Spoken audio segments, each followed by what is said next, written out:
people like me. You need people like me so you can point your f***ing fingers and say, that's the bad guy. That's the bad guy. That's the bad guy. That's the bad guy. That's the bad guy.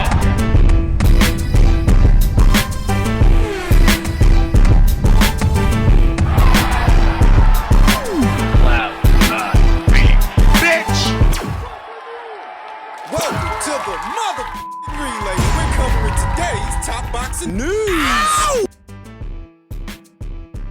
Okay, we'll start with this from the Instagram page of Sean Boxing that promotes unbeaten up-and-comer in the featherweight division, Vivian Rodriguez of the Dominican Republic. She is preparing to close the year with the experienced Mexican slugger, Magali Rodriguez. Rodriguez versus Rodriguez. This match promises to be the most challenging of Vivian's career, who has had a 2024 full of success and great evolution in the ring. Vivian, current featherweight national champion and WBA Fedelatin champion, is on her way to the number one spot via the WBA's ranked standings. Thanks to recent moves in the division, her aim is to clear a chance at the world title in the coming year. Vivian is promoted by Sean Boxing, a small, local, but well-to-do outfit that does a lot of shows in the Dominican Republic, sporting a professional record of 7 wins with no losses, no draws, 3 knockouts. She's a mix. The best way to describe Vivian Rodriguez is somewhere in between Sky Nicholson and Karis Ardingstall, because she can be defensive like Sky and aggressive like Karis. Younger than both. Wiry, athletic, mobile. Defensively sound, but showing more aggression, more spite than what you get from Sky Nicholson.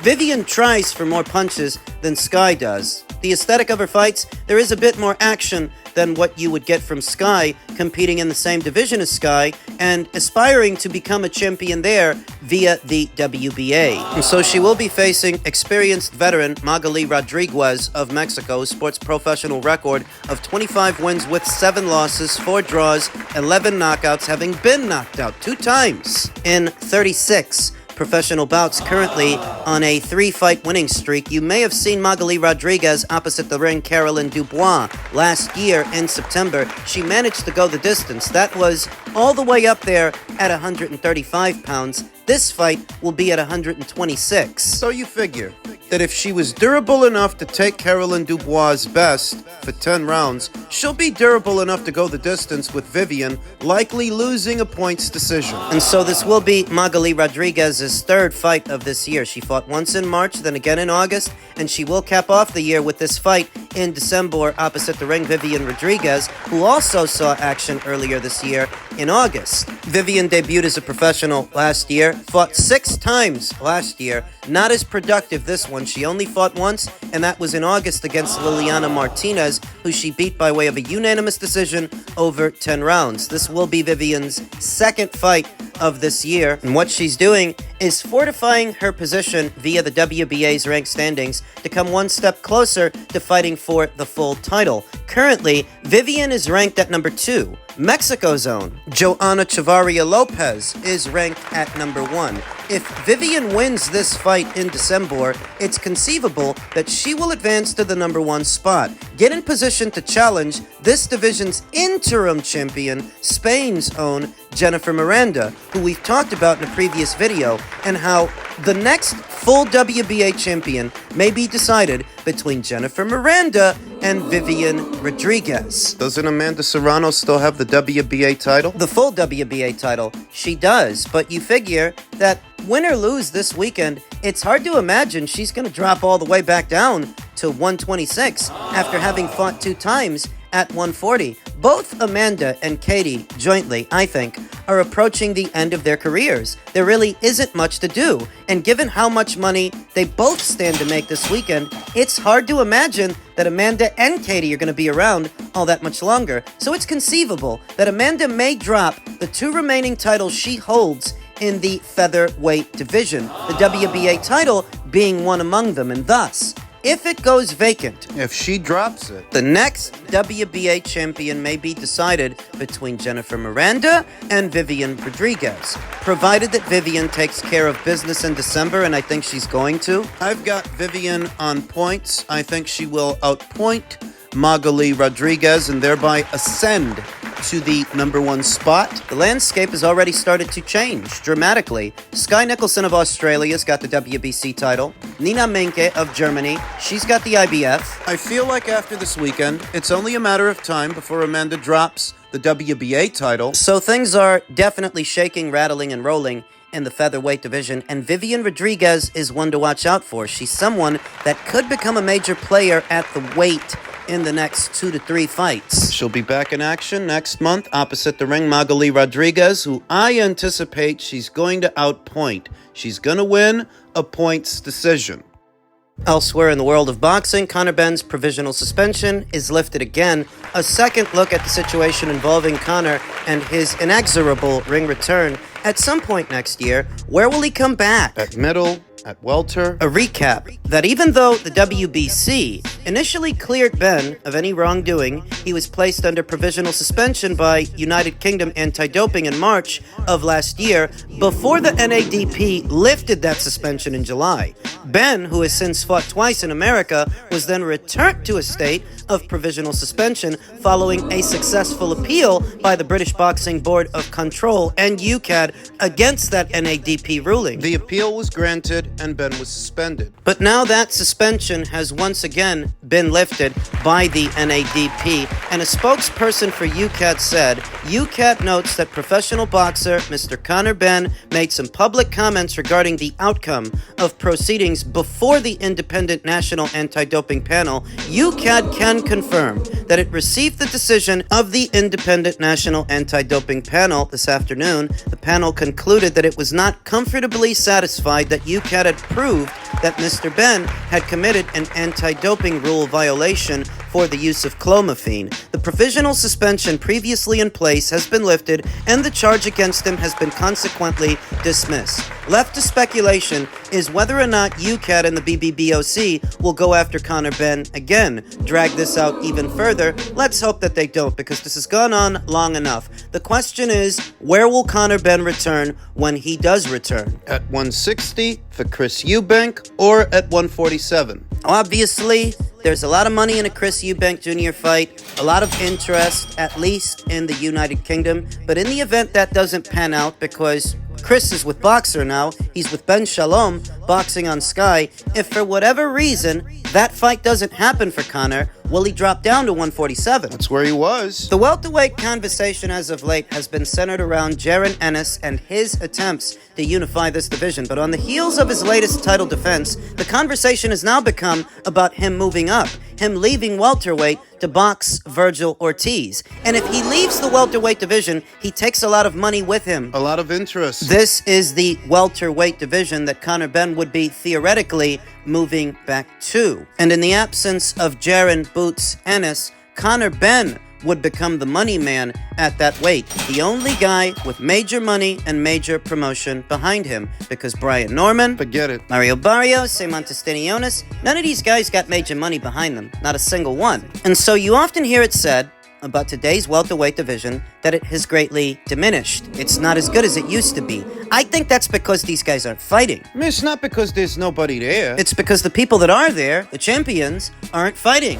If it were announced tomorrow that Eimantas Stenionis were going to unify titles with Brian Norman, that's a good fight. That's a good fight, don't you think? Stenionis versus Boots. Stenionis versus Norman. Norman versus Barrios. Norman versus Boots. Mix and match the names and you'd get a decent fight, a good fight, every single time. The real issue is that they're not fighting. It's not for lack of talent. It's for lack of trying, and that's the problem. Eddie Hearn approached a good number of these guys earlier this year to unify titles with Jaron Ennis. They didn't bite, but they didn't go on to do very much with the time either. What remained of this year, Brian Norman, newly crowned WBO champion, he didn't fight again. Eimantas Stenionis didn't fight again. Mario Barrios got lucky. He landed a spot on the undercard of this weekend's Jake Paul versus Mike Tyson fight, but what about after that? What does he do after that? These guys are playing hard to get when they're already hard to want, because how much are you supposed to pay these guys for a fight? How much are you supposed to pay them for a unification match before it becomes impractical? What they expect for a fight. Well, some people didn't want to understand when Boots is trying to corner a fight with these guys is, between what they want to get paid and what you're already going to pay Boots, it's not cost feasible. The show will either end up losing money, or you'll end up trying to bill the show as a pay-per-view for what you spent to do it. To get the money back, to try to turn over a profit. The problem, Boots versus those guys ain't pay-per-view worthy. They're good fights, and they're solid fights. But they're not pay-per-view worthy. Inflated purse demands from the other champions at the weight prevented those fights from happening for Boots. Now that Conor Benn may be returning to this division, the only other money man at the weight. Is he gonna have the same problem? The hope is that by the time he gets back next year, time will have taught those fighters, those champions, a lesson. What?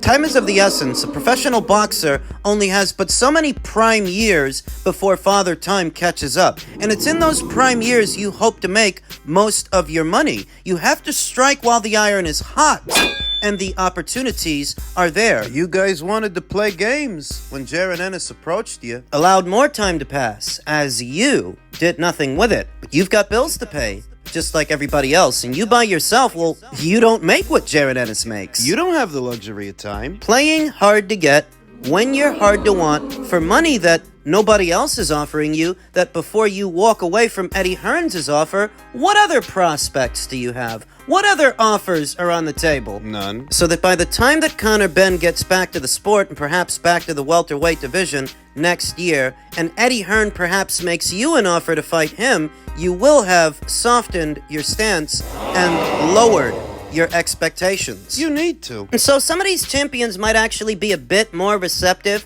to a Conor Benn fight than a Jaron Ennis fight, because they might view Conor Benn as being more beatable than Jaron Ennis. That too. This time next year, some of them might be more receptive to Eddie Hearns' offers and what opportunities he is affording them that other promotional outfits are not, because it's not like Brian Norman's trying to unify this division. He ain't sending out no offers, and he ain't getting any either. For all the criticism they had for Eddie Hearn and what dollar amount he offered Brian, did you see anybody else piping up? Was there somebody else out there that offered Brian more than Eddie Hearn offered him? No. Sooner or later, something's gotta give. And if it didn't give with Jaron Ennis, it might with Conor Benn. If and when Benn comes back to the welterweight division, because if it turns out that Jaron Ennis leaves welterweight, moves up, and Conor, he doesn't drop back down, he doesn't go back to welterweight, well, there goes all your opportunities. There goes all the money, all the interest.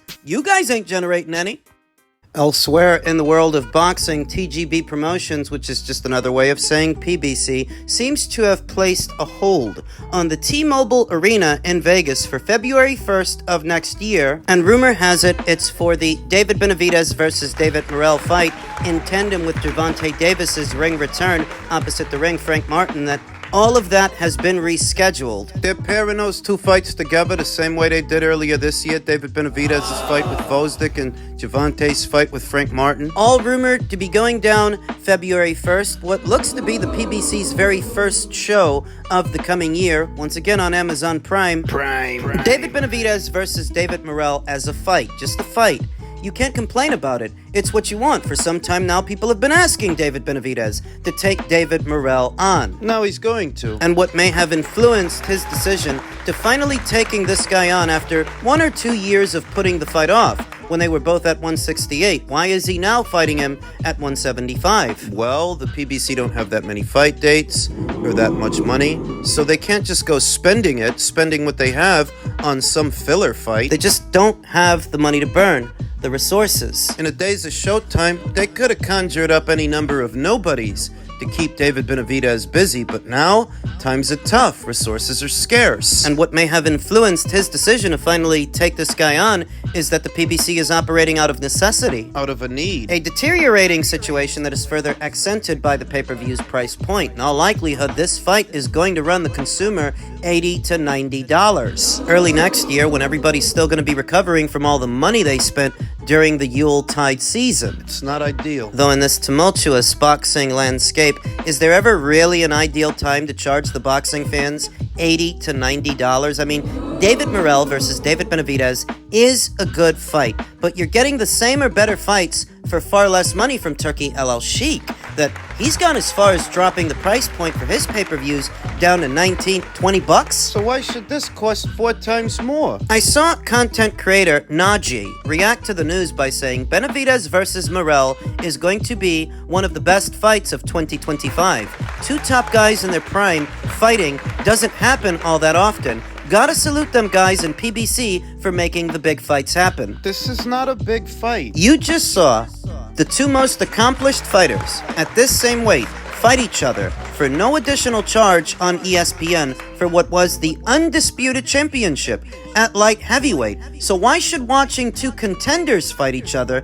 cost you so much more? A logical fallacy. In what will be David Benavidez's second fight in the light heavyweight division and a second opportunity to show his stuff. He's back with Memo Heredia, his strength and conditioning coach, those famed Memo Shakes. He didn't have Memo for the Vosdick fight, and you saw how he looked. One of the defining characteristics of a David Benavidez fight is his ability to outlast his opponents into the later rounds, wear him down, all that stuff.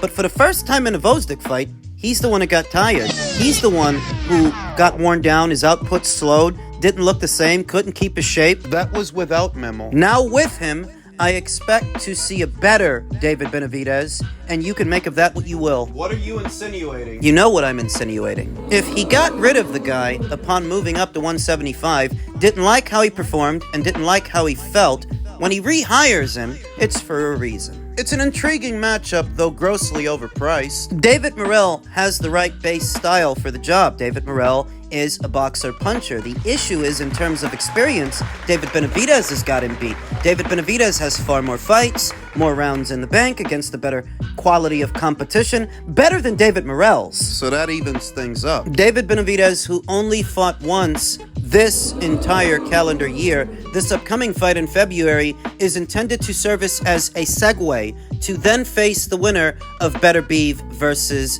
Bivol, their rematch. In case you didn't hear, according to Eddie Hearn, the latest on that, they're gonna do it. They're gonna fight again. And so, the winner of Benavidez versus Morrell is intended to move on from that fight to the winner of Better Beeve versus Bivol 2. We'll see if they do. It would be better for the PBC if David Benavidez wins the fight than David Morrell, because David Benavidez is a bit more well-known, he's got more momentum going, his moniker, the Mexican Monster, as opposed to David Morrell, who's a good, solid fighter, but not that many people know him, and he hasn't accomplished very much. I think It's better for them if David Benavidez wins. catastrophic if he doesn't, if he gets beat, because David Morrell, good fighter that he might be, is not as marketable as David Benavidez. No? No. How many Cuban fighters in the American boxing scene went on to become big-name attractions, big draws? Stars. Many can you name off the top of your head? Fighters from Cuba that went on to become